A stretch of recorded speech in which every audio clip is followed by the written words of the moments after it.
It is the middle of the night in Borno State. The air is still and most of the world is fast asleep.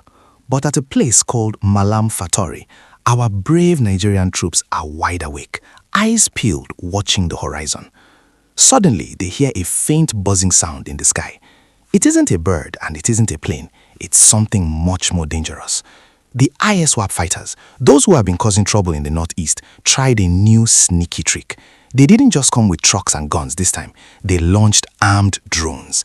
They thought they could use high-tech gadgets to catch our soldiers off guard. But let me tell you, they picked the wrong day and the wrong team to mess with. If you are proud of our soldiers for staying alert, go ahead and hit that like button right now and subscribe to the channel so you never miss these victory updates. Our soldiers from the 68th Battalion were more than ready. As soon as those drones appeared on the radar, the coordination was like something out of an action movie. They didn't panic. Instead, they called in the big birds, the Nigerian Air Force. Imagine the scene. The ground troops are holding the line with heavy fire, and suddenly, the roar of fighter jet fills the sky. The coordination between the army on the ground and the pilots in the air was perfect. They trapped the attackers in a kill zone. By the time the smoke cleared, 61, yes, you heard that right, 61 ISWAP fighters were neutralized. This is a massive win for Nigeria. It shows that no matter what new technology these groups try to use, our military is staying 2 steps ahead. What makes this gist even sweeter is how the battle ended. After the airstrikes hit their mark, the remaining fighters realized they were completely outmatched. They turned around and ran as fast as they could toward the border, leaving behind their weapons, their supplies, and even the parts of the drones they were so proud of. Our troops recovered AK-47 rifles and a lot of ammunition. And the best news of all, not a single Nigerian soldier was lost in this specific encounter. A few of our heroes had minor injuries, but they are already receiving care and are in high spirits. This is the kind of news that reminds us why we should always support our men and women in uniform. They are out there in the heat and the cold so we can sleep peacefully at home. Now, let's talk about those drones for a second.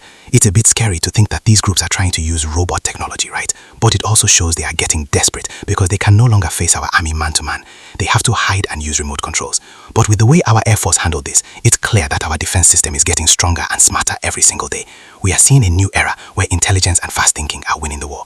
If you think our military deserves a massive shout out for foiling this drone attack, type bravo in the comment section below. And if you haven't subscribed yet, what are you waiting for? Join the family so you can stay informed on how our country is winning this fight.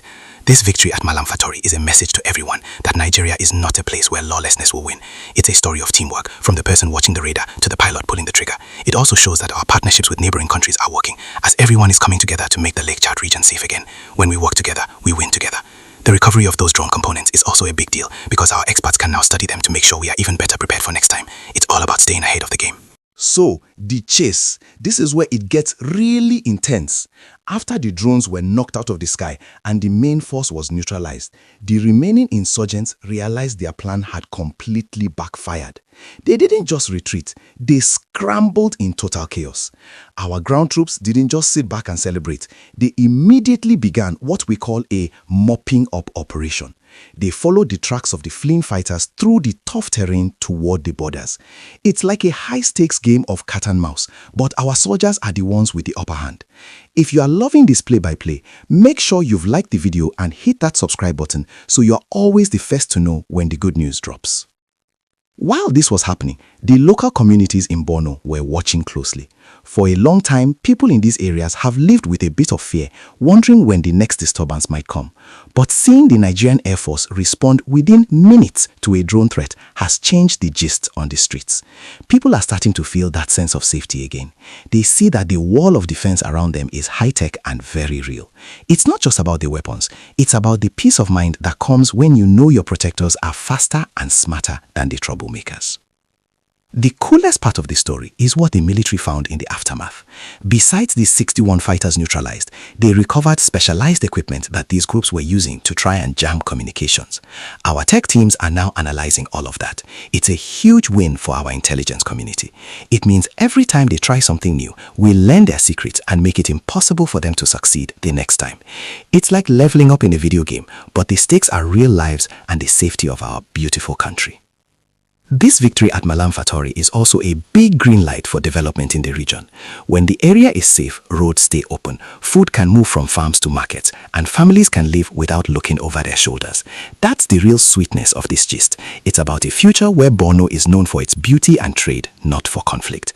Our soldiers are literally clearing the path for a better tomorrow, one successful mission at a time. I want to know what you think about this huge win. Do you feel that our military's use of better technology is the ultimate game changer for Nigeria? Let's talk about it in the comments. Your voice matters and we love reading your patriotic messages.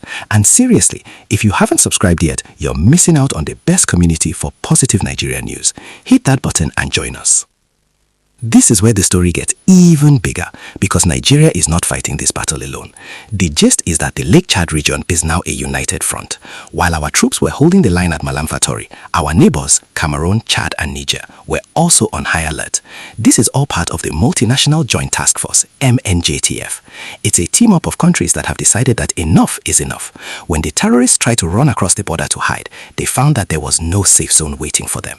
The coordination is so smooth now that if they flee Nigeria, they run straight into the hands of our partners.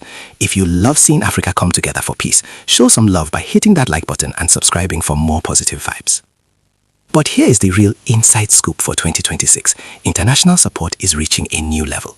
Just recently, the United States sent a specialized team of 200 military advisors to help with training and intelligence sharing.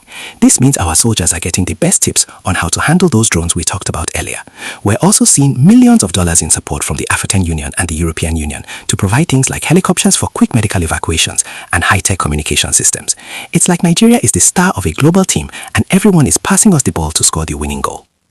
There's also some drama behind the scenes with the insurgents themselves. Because of the pressure from our military, the two main groups, ISWAP and Boko Haram, are actually fighting each other. They are arguing over who is in charge and who gets to control the small areas they have left. While they are busy fighting themselves, our military is stepping in to finish the job. It's a classic case of when two brothers fight to the death, a stranger inherits their property. In this case, Nigeria is inheriting its peace and security back. This victory isn't just a one-day thing. It's part of a bigger plan called Operation Lake Sanity. The goal is to completely clear out the islands and hideouts in the Lake Chad area so that fishermen can go back to the water and traders can move their goods without fear. We're seeing markets reopening and schools starting again in places that were once too dangerous to walk through. Every time you hear a headline like 61 fighters neutralized, remember it means 61 fewer threats to our brothers and sisters in the north.